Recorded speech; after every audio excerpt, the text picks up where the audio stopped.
Welcome to the Learning Pines YouTube. We hope this video helps. You start by selecting the exact cell or text you want linked. This matters for navigation and formatting. Once selected, decide the target type, a web URL, a local file, or an internal cell reference like Sheet 2, A1. Now open the link dialog, press Ctrl+K or right-click and choose Link so you can enter the destination. Make sure to check if you need display text different from the address. If so, type it into the text to display field before moving on. Next, paste the full URL, include https:// or click Browse to pick a local file. This ensures Excel builds a valid path.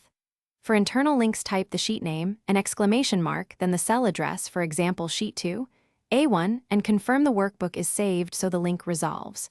You can also set a screen tip for hover context. This helps users know what to expect. Once done, click OK and test the link with Ctrl+Click to verify behavior immediately.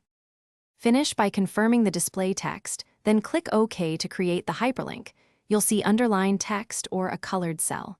If something goes wrong, edit the link with Ctrl+K or right-click Edit Link to correct the address.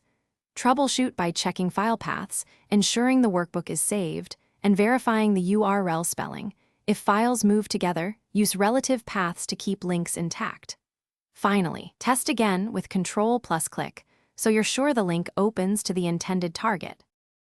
Thanks for watching. Consider subscribing if we helped you.